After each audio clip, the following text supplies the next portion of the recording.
윤석열 대통령이 43주년 5.18 민주화운동 기념식에 참석해 국민통합 메시지를 띄웠습니다. 5월 정신 아래 우리는 하나라며 5월 정신을 잊지 않고 계승해야 한다고 강조했습니다. 김용록 전남지사가 광주 군공항 이전을 전향적으로 검토하겠다는 입장을 밝힌 가운데 무안군 의회가 반발했습니다. 의회는 김 지사가 광주시의 대변인이라며 도민을 내팽개치는 행태에 분노한다고 밝혔습니다. 국립환경과학원이 여수 국가산단 주변 마을 주민을 대상으로 보건평가를 진행했습니다. 이곳 주민들은 몸속 벤젠 대사체 농도가 전국 평균치를 웃도는 것으로 확인됐습니다. 정부가 다음 달부터 코로나19 위기 경보를 심각에서 경계로 하향 조정합니다. 지난 3년 동안의 코로나19 주요 기록을 숫자로 짚어봤습니다.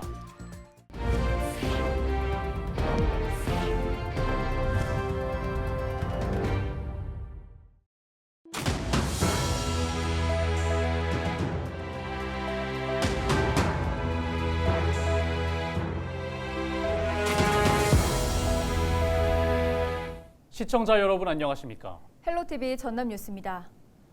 윤석열 대통령이 2년 연속 5.18 민주화운동 기념식에 참석해 국민통합 메시지를 띄웠습니다. 윤 대통령은 5.18 유공자 유족 등 5월의 어머니 15명과 광주 북구 국립 5.18 민주묘지 정문인 민주의 문을 통해 입장했으며 기념사를 통해 5월 정신은 자유민주주의 헌법 정신 그 자체이고 우리가 반드시 계승해야 할 소중한 자산이라고 밝혔습니다. 그러면서 5월의 정신을 잊지 않고 계승한다면 우리는 자유와 민주주의를 위협하는 모든 세력과 도전에 당당히 맞서 싸워야 하고 그런 실천적 용기를 가져야 한다고 강조했습니다. 기념사 말미에는 5월의 정신으로 우리는 모두 하나라고 선언했습니다. 5.18 민주화운동 43주년을 맞아 야권 주요 인사들도 일제히 광주와 전남을 찾아 5월 정신과 김대중 정신을 되새겼습니다. 제4기 더불어민주당 원내대표단은 국립 5.18 민주묘지에서 5월 영령을 참배한 뒤 곧바로 전남 목포로 이동해 김대중 노벨평화상 기념관에서 민주주의와 인권, 평화를 위해 헌신한 김대중 전 대통령의 뜻을 기렸습니다. 앞서 이재명 민주당 대표 역시 광주에서 민주열사를 추모하고 5.18 정신을 헌법 전문에 수록하겠다는 약속을 반드시 지키자고 대통령과 정부 여당에 촉구했습니다. 영암군이 5.18 민주화운동 43주년을 맞아 기념식을 갖고 민주화운동의 의미를 되새겼습니다.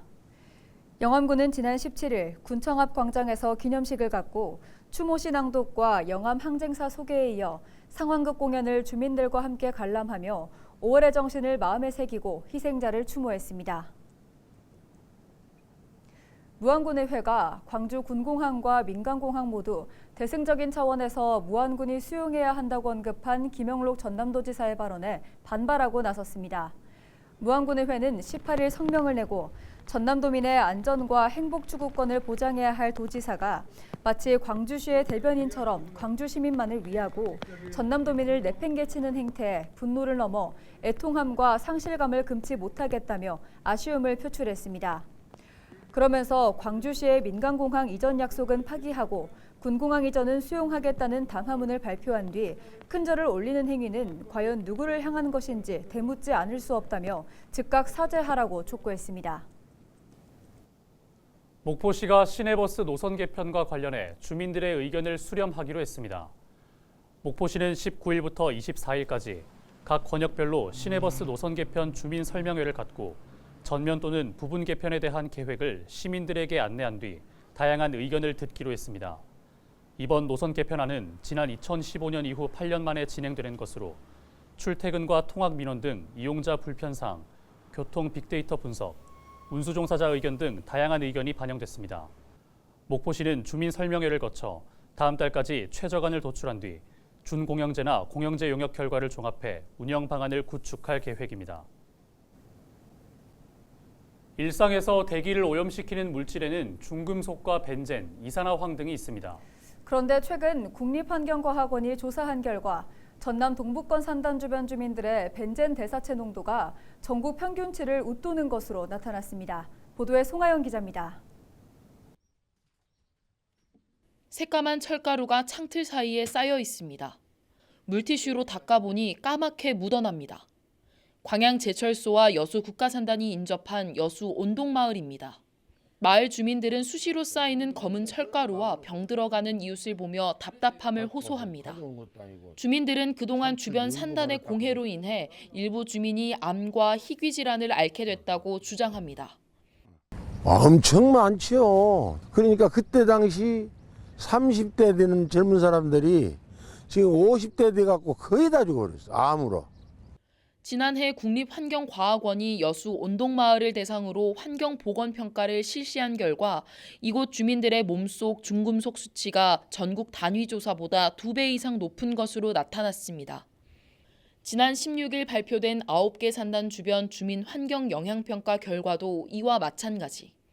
여수와 광양산단 주민들의 벤젠 대사체 농도가 전국 평균치보다 각각 10%, 40% 높게 나타난 겁니다. 벤젠의 대사체 수치는 아직까지 국제 권고치나 우리나라 법정 기준치가 없습니다. 하지만 벤젠이 일군 발암물질인 만큼 국립환경과학원은 예방 차원에서 지속적으로 관리하고 있습니다. 이런 가운데 이 같은 산단 영향평가 결과에도 아직까지 주변 주민들을 지원할 수 있는 법적 근거나 제도는 없는 상황. 전문가들은 이를 위한 국가 차원의 피해 실태 조사와 관련 법이 마련돼야 한다고 강조했습니다. 산단 주변 주민 건강 조사를 해서 주민들의 그 안정성을 건강을 보장할 수 있는 것들이 법제화가 좀 만들어지지 않겠습니까? 국립환경과학원은 앞으로 산단 주변 환경과 주민 건강 영향 등을 고려해 조사 지역을 확대할 계획입니다. 또 국제 권고치가 없는 물질도 관리 범위에 포함해 선제적으로 주민 건강을 관리할 방침입니다. 헬로티비 뉴스 송하영입니다. 정부가 다음 달부터 코로나19 위기 경보를 심각에서 경계로 낮추면서 사실상 코로나 종식이 선언됐습니다.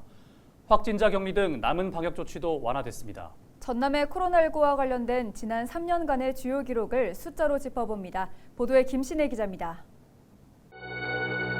국내 첫 코로나19 확진자 발생 10여일 뒤인 2020년 2월 6일, 전남에서도 첫 확진자가 나왔습니다. 이후 약 7개월 동안 누적 확진자가 100명을 넘지 않는 등 초기에는 청정 전남으로 불렸습니다. 하지만 전남도 확산을 피할 수 없었습니다. 고령 인구가 많은 지역 특성상 목욕탕과 병원, 요양병원 등에서 집단 감염이 나타났고 유흥업소 등에서도 확진이 잇따랐습니다. 그렇게 연일 세 자릿수 확진을 이어가던 전남은 지난해 1월 말 처음으로 누적 확진자 10,000명을 돌파했습니다. 그해 봄은 코로나19 확산이 가장 심각했습니다. 거리두기 완화 조치에 전파력이 강한 오미크론 바이러스까지 급속도로 퍼지면서 확진자가 걷잡을 수 없이 늘어난 겁니다. 전남에서는 3월 중순 하루 확진자가 10,000명을 넘기 시작해 3월 29일에는 하루 최다 확진자 수인 17,462명을 기록했습니다. 전 세계를 공포에 떨게 만들었던 코로나19 바이러스는 수많은 사람들의 목숨을 앗아가기도 했습니다. 전국적으로 34,000여 명이 투병하다 숨졌고 전남에서는 1,007명이 목숨을 잃었습니다. 유족들은 감염 등을 이유로 장례도 제대로 치르지 못하는 아픔을 겪어야 했습니다. 코로나19 예방을 위한 백신 접종의 중요성이 강조되면서 도민들은 화이자와 모더나 등 백신 접종에 동참했습니다. 전남에서는 도민 10명 가운데 9명이 코로나19 백신을 한 번 이상 접종한 것으로 나타났습니다. 코로나19 바이러스와 사투를 벌인 지 3년, 전남의 코로나19 누적 확진자는 100만 명을 넘었습니다. 5월 18일 0시 기준 누적 확진자는 103만여 명, 전체 도민 가운데 절반 이상이 감염된 셈입니다. 헬로티비 뉴스 김신혜입니다. 고향사랑 기부제가 시행된 지 5개월째 접어들었습니다. 아직 시작 단계에 있지만 사람들의 참여가 점차 늘어나면서 제도가 안착되는 모습입니다. 이제는 고향사랑 기부제에 대한 홍보보다도 기부금을 어떻게 사용할 것인가에 대한 지자체들의 깊은 고민이 필요한 데입니다. 서희동 기자가 보도합니다. 올해 처음으로 시행된 고향사랑 기부제. 시민들의 참여가 꾸준히 이어지며 연말까지 기초지자체별 수억 원에 달하는 기금이 모일 것으로 예상됩니다. 이렇게 모인 기금은 어떻게 쓰이게 될까?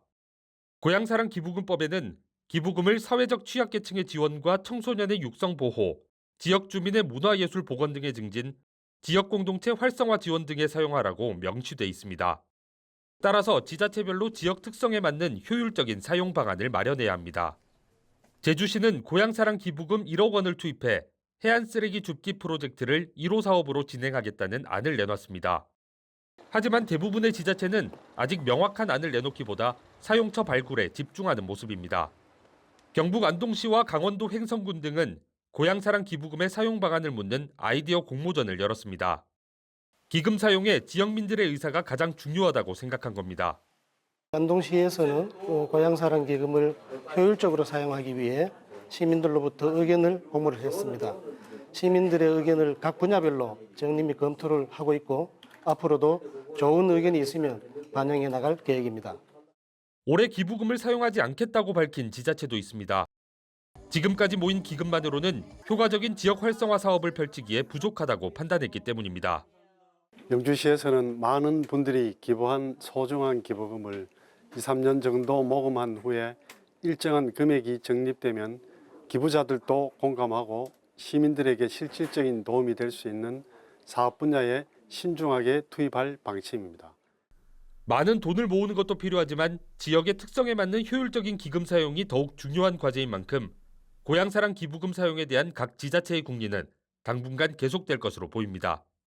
헬로티비 뉴스 서희동입니다.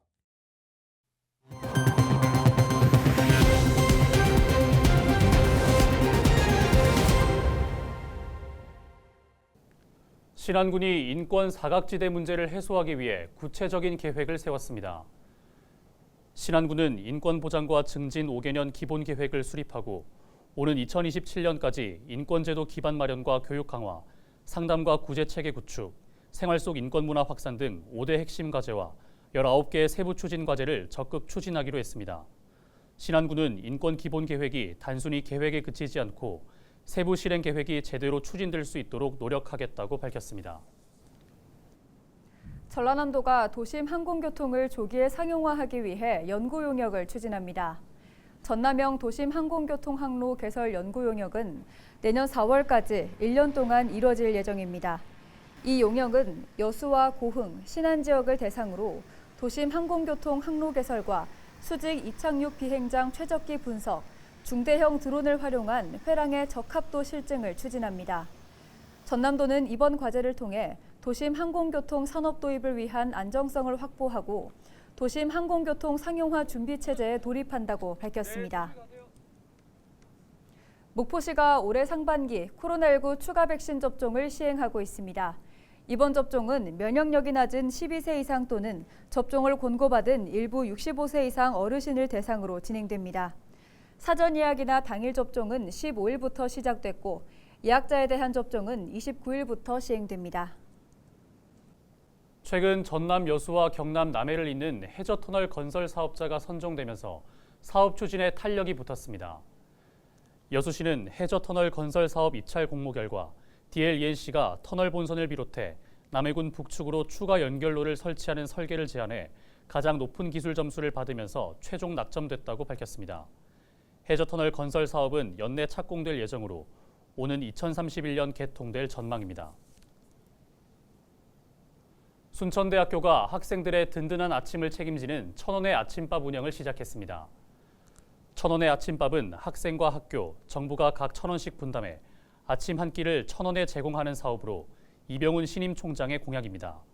방학과 공휴일을 제외하고 매주 월요일에서 목요일 사이 오전 8시부터 9시 1시간 동안 교직원 식당에서 하루 100명의 학생에게 식단이 제공됩니다. 여수시가 여름방학 동안 관공서에서 근무할 대학생 행정인턴을 모집합니다. 대학생 행정인턴은 만 19세 이상 39세 이하 청년으로 본인 또는 부모가 여수에 주소를 둔 대학생이나 휴학 중인 학생이라면 누구나 참여할 수 있고 오는 7월 3일부터 하루 7시간씩 근무할 예정입니다. 희망할 경우 오는 25일부터 31일까지 여수시 청년 일자리과 방문 또는 등기 우편으로 신청하면 됩니다. 이상으로 뉴스를 마칩니다. 저희는 언제나 지역민 여러분과 함께하겠습니다. 시청해주신 여러분 고맙습니다.